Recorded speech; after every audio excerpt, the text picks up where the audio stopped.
Hello, welcome. Welcome to Women in Metrology. It's Thursday, it's a cocktail hour.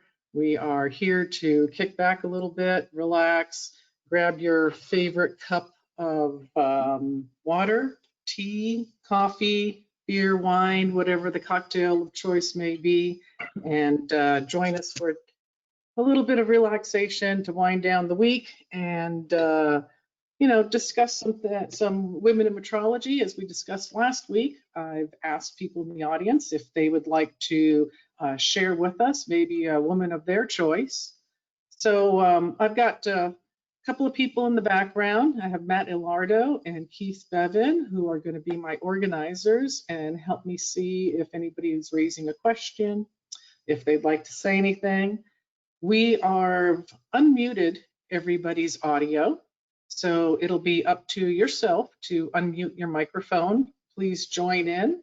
And if you have something that you'd like to show, I believe I can then transfer screen control to somebody who'd like to present or at least talk about something. So this is not to be a one-person show. We do have some panelists on board also. I'd like quick introduction to Michelle Edwards and Christine Grayson. I'm just going to let each of them introduce themselves. So Michelle, would you please like to start first? Sure. My name is Michelle Edwards, and I'm joining you today from Florida, where it is very humid and very hot, as we always expect in the late summer, fall.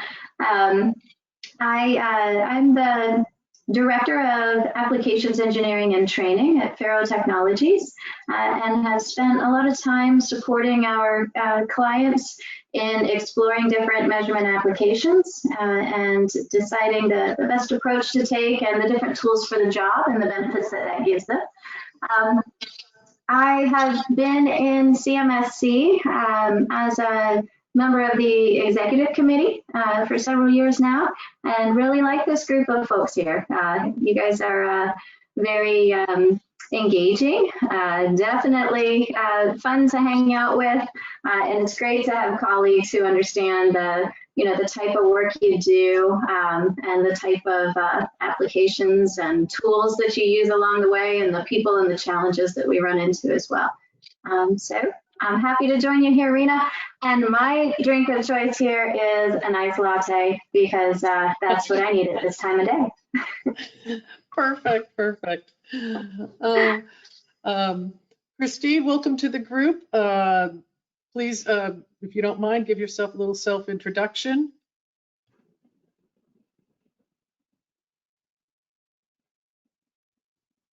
Whoops, I'm sorry. I don't hear any audio at this time.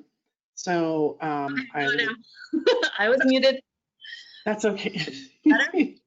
That's okay. That happens. So I'm Christine Gayron. I'm the president of Gayron Land Surveying and Engineering. We're a land surveying and geospatial consulting firm on Long Island, New York.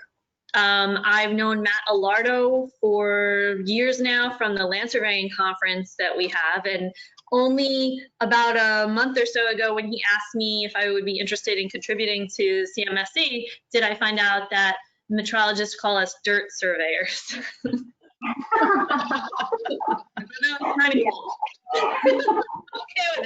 I'm at fault too. I'm okay with it. I think it's pretty funny, actually. So I'm a licensed land surveyor. I run a company of about 60 land surveyors and technicians, and we are also into laser scanning and BIM. So we do bring our technology indoors. The only thing I know about metrology is what Matt has told me, which is when he says, why don't you do it? You guys could totally do it. It's just different equipment, but it's 99% the same concepts. So I'm actually here how to be part of CMSC and hoping to learn a lot about metrology. Thank you for Christine for joining us. And I seem to be a little bit of a combination of the two. I started out wanting to be a dirt surveyor, a land surveyor, and through timing, just happened to get caught up in industrial measurements. We were just bringing those techniques into the factory and marrying them up with computers who were just starting to get powerful enough to do those kind of computations during, at the time span that we needed those computations done. So that's how I got involved in industrial measurement and bringing theodolites in the very beginning into the factory. And once I did that, you know, I got to learn transits and levels and all the other, I don't want to call them rudimentary techniques, but those are the tools that they had to use back then. They didn't have those measurement tools that we had out in the field, especially with the computers, because that's where the money was, right? It was in defining land boundaries, depending whether, you know, a fence line, a tree, maybe a mineral right is on your property or somebody else's property is very important to people's pockets. So they're willing to put money into those investments. Anyway, nonetheless, so I started off working at what was known as General Dynamics, a very big airplane manufacturing company, and I just loved the work there. Once I found myself on the factory floor and working with the measurements and the tool makers and getting the data, analyzing the data, presenting it to manufacturing engineers who, you know, may have had a different opinion of what was going on with their product. But when you have measurement data, just like whether it's, you know, data about land or data about a part, it's a hard fact, and those that you're presenting this data to have to listen to you. So, you know, we, as measurement people, need to be trustworthy and need to know and have confidence in our data that we're presenting to people, because we're presenting them with numbers, and numbers is data, and, you know, data you can't neglect. So anyway, thank you for joining in. I'm gonna, let's see if I click off to the next one. All right, so last week I did talk about some women in metrology and mathematics and science, and there were quite a few interesting characters that we talked about, or that I brought to your attention last week, and hopefully they spawned a little bit of thought. And I did invite other people to bring, you know, a person of their choice. So I want to present one more, and I'll just get that started off. And I'd like to talk about a woman who was a great geologist and cartographer, Marie Tharp.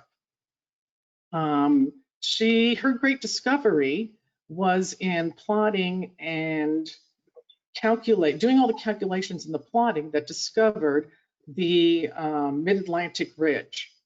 When she discovered the Mid-Atlantic Ridge, it lended credibility to the theory of continental drift. So in the early 19-teens, 1920s, when the theory of continental drift kind of came about, because somebody was looking at South America and Africa and noticing how they kind of fitted together. But it was kind of, you know, poo-pooed and put to the side, because the prevailing theory at the time had to do with an expanding globe. So they thought that the floor of the oceans was pretty much flat and basically had no terrain. Well, along comes Marie Tharp. So when she did bring this up, it was dismissed as girl talk. But I did want to just go back over her history a little bit, her background, because in the people that I brought up, I was trying to find what motivated them. Okay, you know, why did these women go into a field that's pretty much not the norm, especially for their day and age? Well, Marie's dad was a land surveyor, and it was for one of our government entities. So as such, she was introduced early on into the concept of surveying, and her dad was moved around to many different states. Well, fortunately for her, during her teens and impressionable years, she took a class called Current Science, and it involved some field trips to go study trees and rocks and other things. So that only encouraged her even more to, have an interest in working outside, studying these rocks, these formations, trees, and they all just kind of blended into what she knew about being a surveyor through her father, of course. So she applies to go to the university. And at that time, it really wasn't, women were only, as it says there, they only made up 4% of the population in earth sciences. So her chances of getting into the university were going to be pretty small. And a way for her, thank goodness for World War II, because all the men went to war. And so therefore there were opportunities for her to go to university. She was able to graduate with a geology degree. And she went, and during that time, part of geology, she took some drafting to kind of get some work also. She needed to support herself. In the 1940s, she joined Columbia University. And Columbia University they were encouraging people to go on field work. And during that time, of course, during World War II, they had the new uses of sonar. So she began working with them with sonar and taking data and doing some of the plotting. But because she was a woman, okay, she was not allowed to go on the research vessels that actually went out and took the data. Her partner, Heisen, he went out and took the data, did the field work, brought back the sonar data to Marie, who then did all the calculations and all the plotting, okay? So he does the field work, comes back, gives her the data, throws it over the wall, and she does the rest of the work. Well, really what she did was quite amazing. You got to realize this is before computers, okay? She's probably using a slide rule. And she's taking data from 1921 and data from sonars taken in 1946 and 52 and marrying them together. And that's where she plots this continental ridge. Well, her partner doesn't even believe her. Can you believe that? I mean, he doesn't believe her at all. That's where that got, mistaken as just girl talk. Oh, she doesn't know what she's talking about, right? Well, it wasn't until later on, about a year later, where her partner was studying where earthquakes were originating from. Guess what?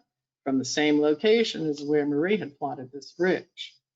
So what does he do?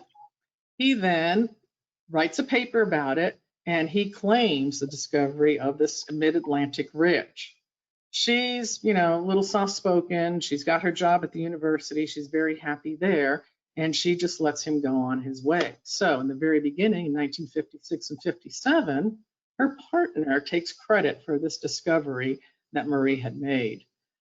She remains behind at Columbia University. She works with grad students, and they go ahead and they plot the rest of the rift zones all over the world, okay? So her, donation or her contribution to what we know in our Earth and how it behaves and acts is just huge.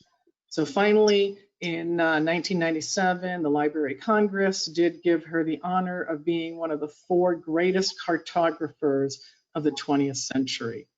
And that map shown there is one that was finally developed, I believe, in 1957. I just was kind of impressed with her that I do have another slide with some images of Marie. And the slides, Rena. You ladies seeing the slides? Oh. No, but I was really into your story, so I didn't even know what slides I should be looking at. I was just captivated. I can't believe she went through all that and did the work. That's amazing. I'm sorry. Let me see if maybe Keith can help me out. I thought my screen was being shared. So I'm Googling Marie Tharp maps. let's see. Okay, well, sorry about that, ladies. Hi, Jessica. Now that I've taken down my PowerPoint, I can actually see who's on here. So I'm sorry I didn't introduce you earlier. And is my screen being shown yet? Well, we see a computer desktop. Okay. And your PowerPoint's minimized. Not minimized, it's like a third of the screen. Okay. There we go. All right. Well, I'm sorry, ladies. Let me go back real quick anyway, just to reintroduce you. If you need our contact information, it is there at the bottom of the screen. Oh my goodness. And I do apologize. This was kind of the intro to our little historical review of women in metrology. And here's my notes on Marie Tharp. The map that I referred to is the one down there at the bottom of the corner, which I think we've all recognized. I mean, that's just one that I know when it came out in National Geographic magazine, I'm sure I pulled that one out and put it on the wall. Rena, how did they correct the history that it was her data and her calculation? Do you know how that came to light? Well, because her partner published a paper, and Yes, then they and then how did they find out that it was her and not him? well, she just kept on working there. People who worked at the university knew that it was Marie and not Hyson. She didn't really have any want or need to that claim to fame. So people knew, I mean, he got the glory for about a year or two before people started realizing that, you know, he could not produce the maps, okay? She could, they were in her possession. And that was one of the reasons that, you know, people knew that it was really Marie and not, I can't remember the dude's first name. And so, as I put down there, 1995, before she passed away, she donated all her maps to the Library of Congress. So, yeah, the slide in the picture in the middle is the only one I could find of her working. And, you know, I found that it's pretty amazing. The picture, her as a little girl surveying, got right to my heart. I'm sure it does to you too, Christine. Yeah, and it's actually like threefold here because I was a geology major too. Oh my goodness. Yeah. Yeah, I majored in geology. I thought I might be an earth science teacher, but a month into student teaching, I was like, no way. I gotta find something else to do. But I was a geology major that liked maps, and that was a little bit strange because most geology majors were more into the rocks part of it. So yeah, I almost didn't get hired at my company because they're like, well, we do surveying, we don't do geology. And I was like, no, I want to make maps. And somehow I got them to hire me. So really great. interesting. Yep. And I may even have to look into this children's book called Marie's Ocean. All I saw was an image of it. So now that I've captured that and the author's name down there, Josie James, I may have to go look at that. But quite an interesting woman. And she, you know, was married for a brief spell before she started her work on the plots at the Columbia University there. So basically her work was her life too. And she, you know, as you can see, as an older woman, still was at the university helping grad students. So, you know, that was her motivator, I believe. You know, she just wanted, she was happy to be part of the discovery of what was going on at the bottom of the ocean, that she could use her knowledge of surveying and geology to bring that all together. So what a great person. I don't know if anybody else. Very artistic also because, you know, to be able to draw and represent it. I mean, it's one thing to connect dots and lines, which is, you know, what I've done in my career, but to be able to really, you know, by hand render world maps like that, it's pretty amazing. Yeah. I mean, look at her on that big drafting table. She's just dwarfed by all of that.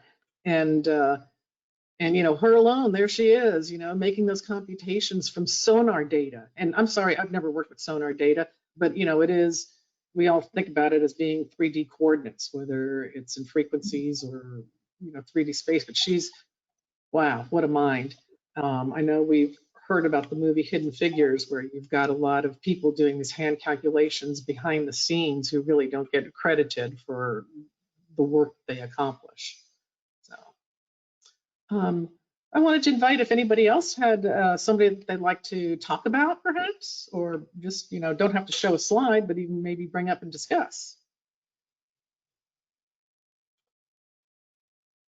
And I'm not sure I can see attendees, so I can't see if anybody is raising a hand. So Keith or Matt, if you're behind me, by all means, help me out. No, I can't see anything, Rena. Okay. Anybody with their hands up? I've got something I was going to share. I don't need to pass it over to me. I'll just sort of talk it through. And it's probably more modern day, really. Is that there's a lady who works for the National Physical Laboratory who is the head of time and frequency. And she is that well thought of. She's been for a long time working in the area of time and frequency, but she's also ex-University of Oxford, but also gone back as a visiting professor at University of Oxford, but also has been made a member of the British Empire. So she's in our awards or birthday honour list back in 2019. So she got an MBE for her services to metrology. So she's leading some of the large activities around time. And obviously they're looking at ways of redefining the second again. And she's one of the leads, if not the leader, within the laboratory. Wow. Redefining the second. Amazing. So that's mine. So just to let you, Jessica turned up. I said, well, she's here. I don't know if you've seen her, Rena. No, thank you, Jessica. I'm sorry I missed you earlier. Please, we all did a little bit of a self-introduction. If you don't mind doing one also, appreciate that.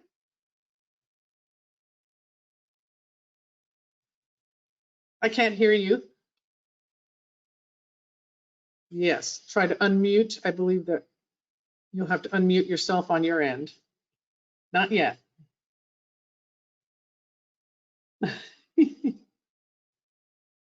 Not yet. Oops, let's see.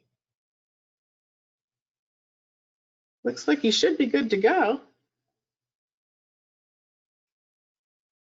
No, nope, not yet. But it looks like your microphone is on. Okay, no problem. Oh.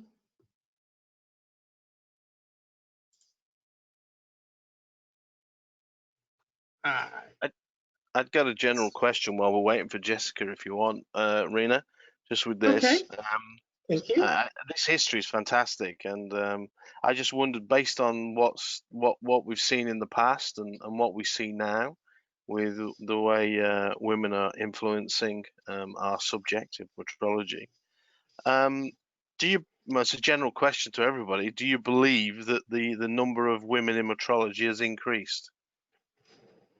Oh, definitely. Definitely.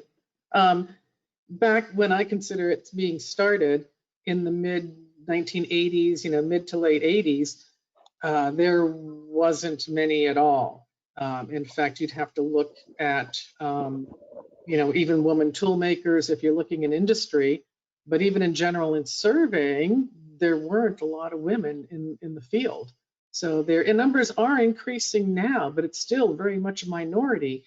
And I believe on one of the women I brought up last week was from Australia, where the numbers, I'm trying to remember the percentages, but I believe like only 13% of the population of surveyors there were women, which is a very low percentage rate. And that's kind of what I will be leading up to in the next few slides is, how do we get the interest into the general public, because they basically don't know about it. Interesting. Michelle, what do you think about the numbers of women in our industry now? I would say in manufacturing measurement, which is what we're seeing in our space at Faro, primarily. When I started, I was only the the second female field engineer. But now I look at the team, and there are much more. But as part of that, I think some of it is increasing in numbers, but some of it is thinking about the size of the organization growing as well. So when I think about it in terms of percentages, I wonder, is it really increasing as much as we would hope that it would? Certainly, I see I have a lot more female colleagues, and that's nice to see. But when you see growth in an organization, I thinking about percentages, I wonder how much more it is, and I'm not sure we have a good measure on that. When we get to something like surveying and civil engineering, I think there's a clear definition there. But I think when we're looking at metrologists in manufacturing, and CMSC has done a lot of work and in spreading that knowledge of that type of career, I'm not sure there's the same consistency and measurement of numbers there with that as a job profile for us to get anything more than a feeling. Rena, I believe your experience and exposure, because I think you've had the opportunity to see when it was very small and to see it grow over time, for sure.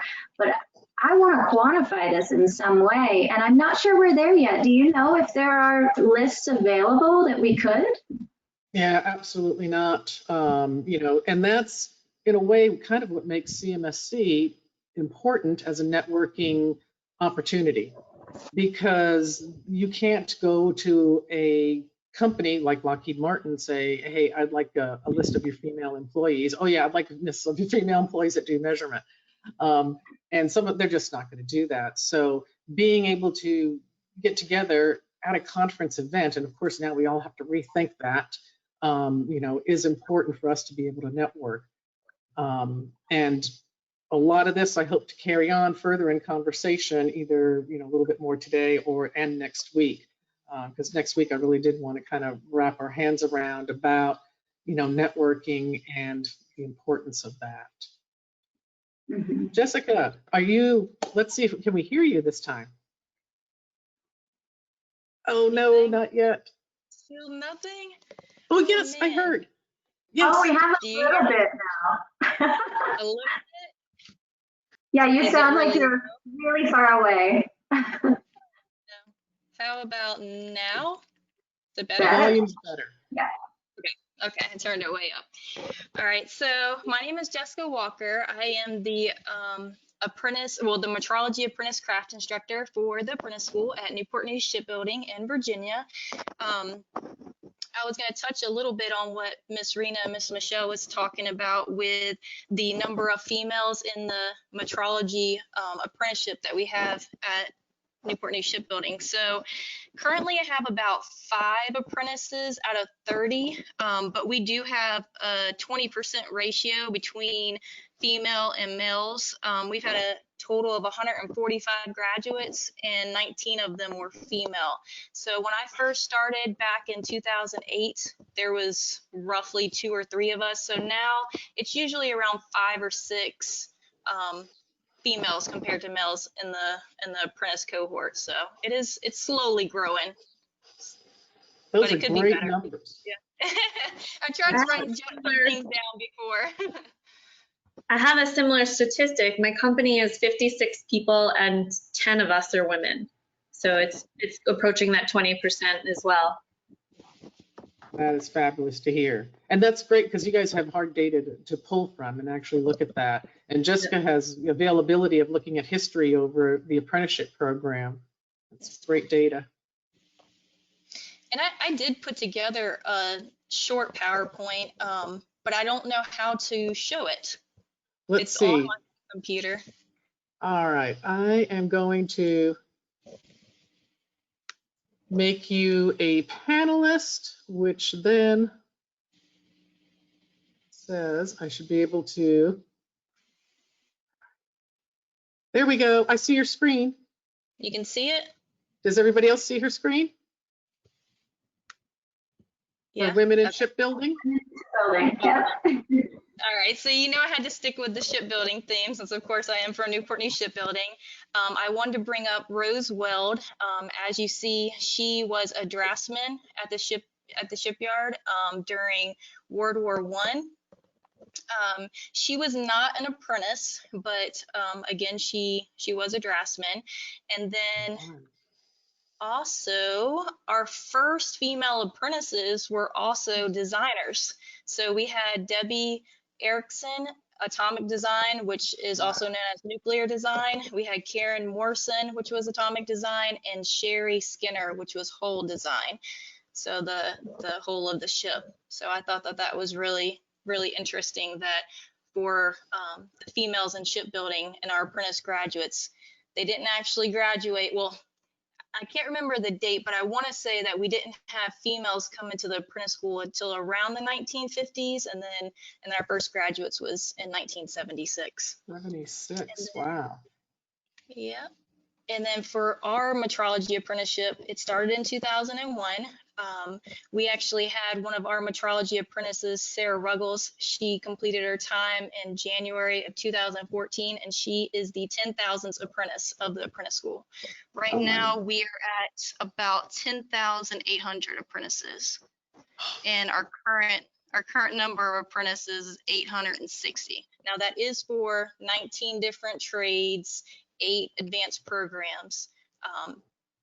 But for the metrology program itself, we have roughly about 30 apprentices at a time. We keep it anywhere between 25 to 30 apprentices. And for our apprenticeship program, we've had 125 total graduates, 75 of course, are graduates, and then the 30 current. And then I've already kind of spoke about the 20% ratio of women in metrology. And then I just wanted to point out Miss Jennifer Boykin. She is our first female president at Newport News Shipbuilding. She was named in 2017, and she is currently still our president.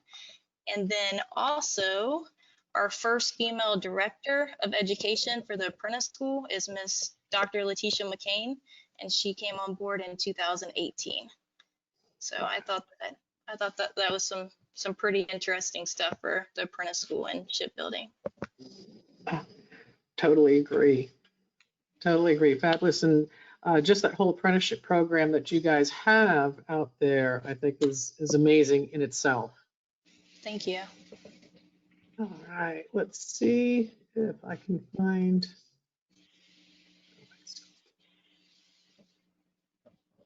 Let's see.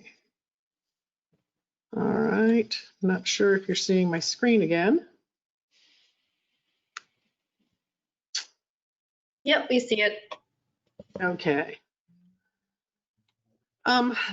I thought these were kind of cute. I kind of mentioned them last time. They were little images that, you know, when we think about traditional roles of measuring, and I really got to looking at it, I thought, man, you know, look, over here, these are measurement things, but they're typically on the boy side. And then, you know, that has to do with lumber or laying out. But golly, when you look at the other hand, on the right-hand side, the sewing and the laying out that's involved in making patterns and dresses is just as complicated as what the boys were doing.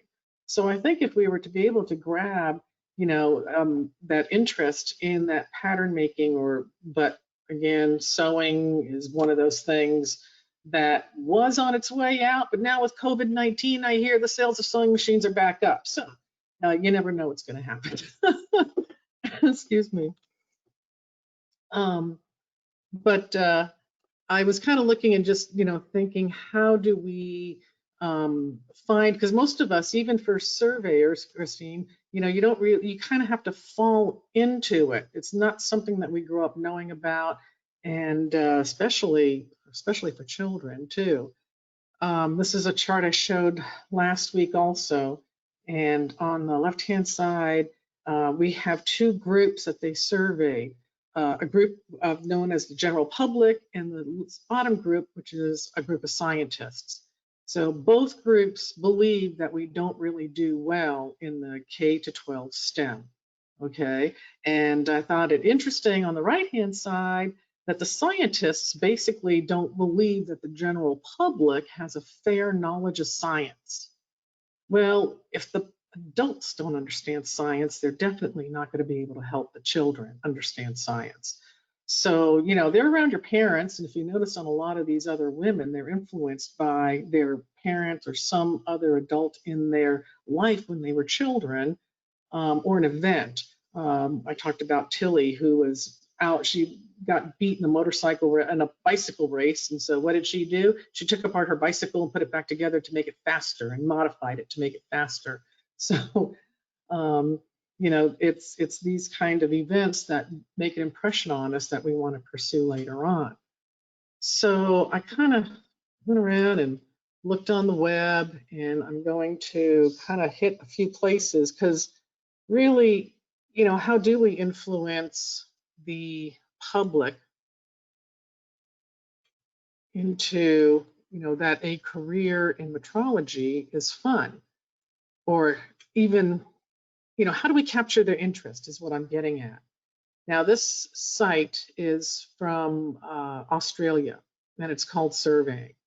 And at first I thought, oh, it's not really a big deal. But as I kind of went through here, and especially when I clicked on profiles and I saw meet, you know, you could meet, these are all the different types of things that you could be, and you can actually click on one of these and go meet somebody. Wow, I thought that was pretty cool. So they had profiles, and that kind of attracted me as an adult. Wow, career resources, get kids into surveying. So I'm going to go ahead and click on that. And hopefully you guys are seeing my screen going to this website. And because it is an Australian organization, in order to get kids into surveying, they're relying on posters with little surveying things hidden inside of there to get kids' attention. And I thought, okay, you know, they have some other activities and things, especially this one right here, get kids into surveying. And that's actually the next one here. And what they do is they just have posters. Again, they're relying on visuals to attract children with this idea. So they're supposed to be able to, you know, spend time looking at the poster and go, oh yeah, you know, you can see some surveying devices. There's some heavy machinery inside of there. A comic book, man, you know, that'd be cool. I think that's a great idea. You know, kids are great into comic books. You know, become an ambassador. That's something that I think we should do. And I just thought this was a pretty good website, you know. So it's a surveying website from Australia. You know, I clicked on this other one, and it's Facts for Kids, and they did put a lot of visuals in here, I feel, that grab children as well as adults. Okay, even as I scroll down here. They even captured, and I found that picture somewhere else, but it's in here too. And then, you know, images related for children. And as you scroll down here, I thought these were pretty cool. They show you some old ones, and you know, look, there's even a woman there, and they had two women in there. And then they go back and you capture your interest with history. And this guy here, who received a gold medal because he managed to map the Himalayas. Well, I thought it was a really decent website also to capture people's interests. This is from Point of Beginning, Surveying Magazine. You know, how to get kids into surveying, but you know, it's just a reading. People aren't gonna, you know, it's just reading about that. And so I'm just clicking through. I had already populated this with the websites that I was gonna just kind of show and investigate with you guys. This is actually a company, I believe out of the UK, but they have a blog for women in surveying. Although I didn't find very many articles, that's about the blog. So, you know, blogs are another new item, which leads me to say, think, you know, we have to use our social media. Let me go back to the PowerPoint real quick. We have to go back to the internet and to our social media to kind of capture people's interest. Yeah, you know what we need, Rena? We need a TikTok video on measuring. And then we're gonna have a challenge. We can have a TikTok challenge, get people to measure and see if they'll I don't know if the parts turn out right or something like this. And that's exactly what we need. We need, and that's what exactly I was hoping we could do, is kind of brainstorm some different ideas that we could do that would capture the interest of not just the kids, but the adults too. Because if it starts with the adults, it'll trickle down to the kids. You know, there's some websites here. Actually, I'm going to go to, because of what Michelle said, I'm going to go to my last set of videos that I kind of wanted to show that did really capture my interest. Let me go down to the one. Okay, where do we find metrology in mainstream? I've watched CSI and I could not find an image on there, but I know that they've used a portable arm and they used scanners in CSI, in the TV show. But I'm, you know, my age and I watch TV. When I've worked with some 20-year-olds and I talked about a commercial, they didn't know what I was talking about because they don't ever watch TV because they're watching Netflix and Hulu and they're playing video games. So, you know, CSI, I don't know, maybe they haven't seen it. But lately, Expedition Unknown with Josh Gates, once in a while, I'll see some pretty cool equipment on his stuff. And not only is he measuring dimensional stuff, but he's also, you know, using other devices. And so let me pop over quick to this one and see if I can get that video. No, it's NCIS New Orleans had definitely had some laser shots on it. So I'll see if I can find it while you're navigating around. Okay. So this one is a little clip from Expedition Unknown that they're actually going to show some measurement in it. So hopefully you can see the video that I'm going to play off of Facebook.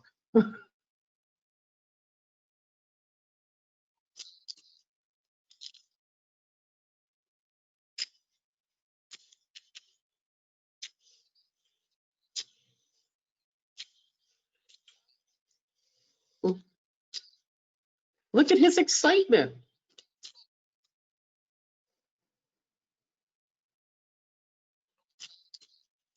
So, I mean, just looked at his face, his excitement. Look at that. Oh my God. You know, people watching a show like Expedition Unknown can get exposed to some of this. And just like this is another one where they're using LiDAR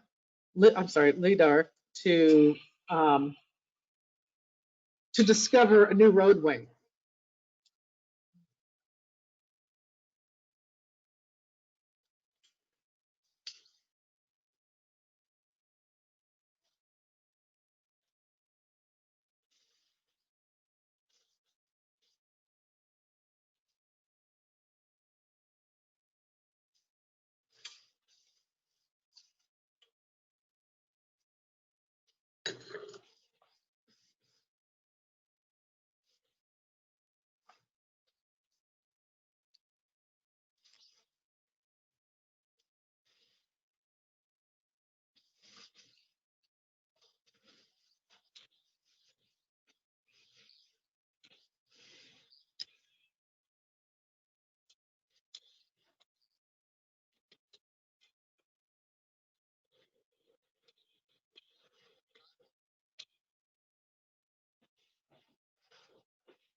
And that's the point here.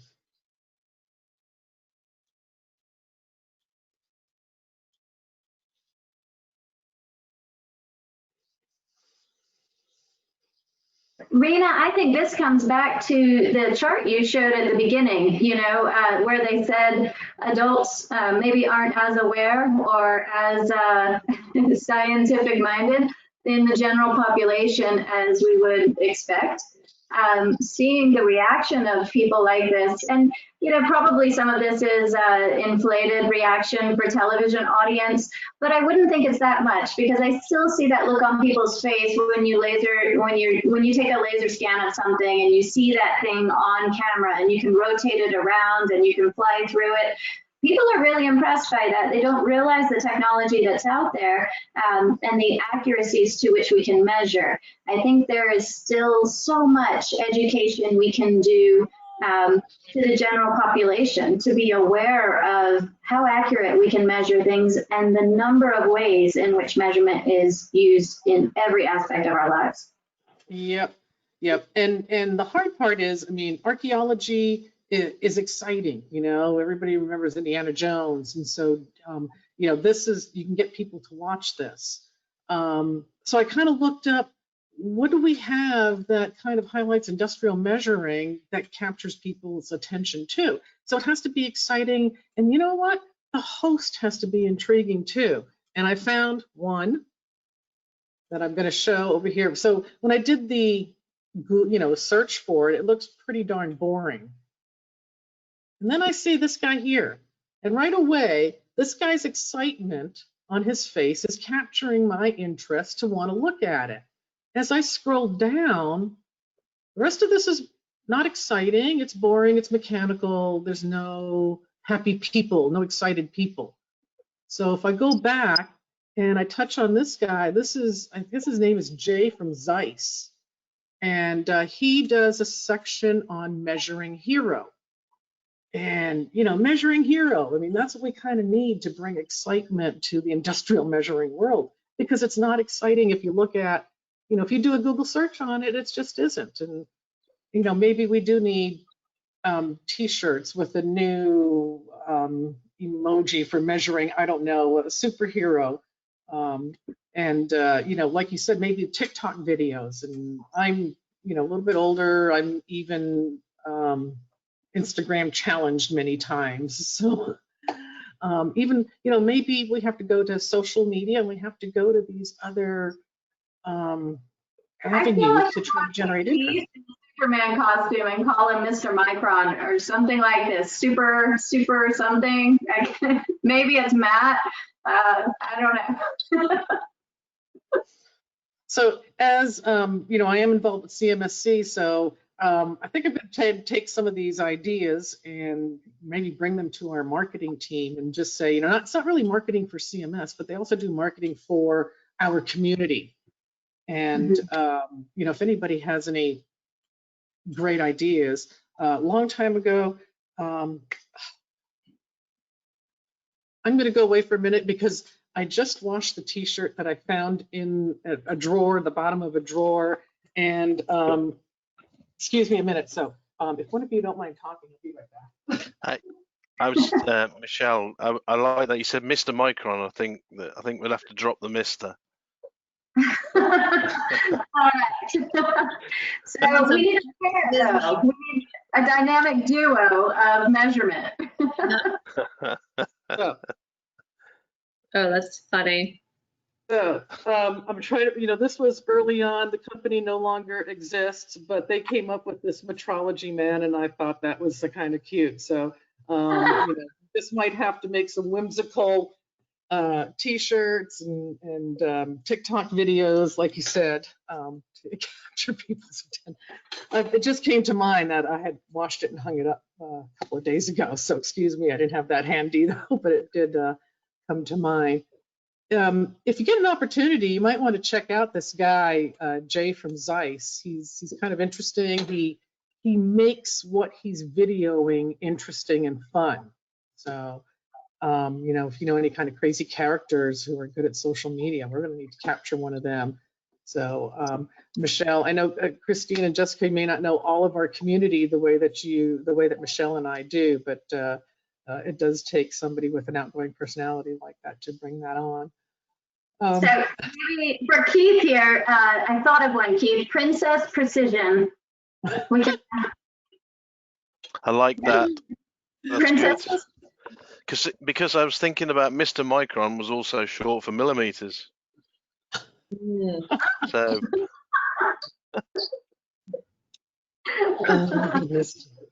Captain Micron, maybe. Oh, all good ones, all good ones. Well, I'm gonna think of another one, Princess Precision, and she's gotta have a cousin or something that's her sidekick, and probably Oh, Andrew accuracy. I don't know. well, I'm definitely going to have another drink in order to get those creative dresses flowing. The accuracy apprentice. So it's Princess Precision and the accuracy apprentice. We've got a whole show coming out now. They can meet a dirt surveyor at some point. Oh my God, that's a great little anime thing that that somebody can draw up. Absolutely. Yeah. Good ideas, good ideas. So anyway, I quickly went through one slide that I had, but that was just talking about trying to find some activities for STEM that would, encourage children to, get into the measuring field. And really, they aren't that exciting. I went through them. I will send out or somehow maybe post this. Well, actually, the video is available to everybody. But, on here, there's some websites, STEM from the UK and a couple other areas that have some good ideas. I flipped through them real quick. This one actually did have a lot of activities. There's one on 3D, which I thought was fantastic. And if I go to the next page, which was really important, is they had one on coordinates. So between 3D and coordinates, I think that's great. But these are also, focused for the kids. So there's some stuff out there, but a lot of times I think about, I want to go to my local schools and do a presentation. I'm not sure I can find anything from these things that I've found that I can, gather somebody's attention. So I didn't know if anybody else. Rena, at the local schools that my children go to, and they are, you have to tailor it to their age group, whether it's kindergarten or whether it's middle school or something like this. But they do get so engaged in laser scanning, and we do different things like a handheld scanner. They were super excited about that because they could walk around with it and see the results right away. One of the things that was intriguing was laser trackers with children. Laser trackers, because they follow the ball around, they just have this innate attraction to the robot following them around, right? So they'll walk around with an SMR, it follows them, and with advances made from all of the vendors in terms of tracking the ball and being able to keep it locked on, the ease of use for children and getting them excited about that it's so simple. They don't have to, it doesn't take a lot. It takes walking around. You can tell them how tall they are. Then they know they're measured by a laser. And these things had such a vast impression on them. We did a STEM day at Faro one time, Bring Your Kids to Work Day. And I got to organize different sessions at different age levels. And periodically, as I'd run into my coworkers and their children throughout the years, they would come back and say, oh yeah, I remember when I used the tracker, or I remember when I used the scanner. So it does have an impact. These things, as much as a website, are maybe even a little bit less effort, just a couple hours of your time to go into a school and to show children the technology available to them. Usually teachers are very open to it. Now we've got COVID, so things are a little different. But maybe, in a few months, we can, if we get back to more of a normal setting at some point, those are things that can have a big impact.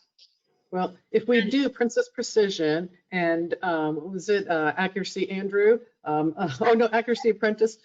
We can go ahead and maybe get those sent out to schools and let them play them, because it'll be educational for them too. So, yay.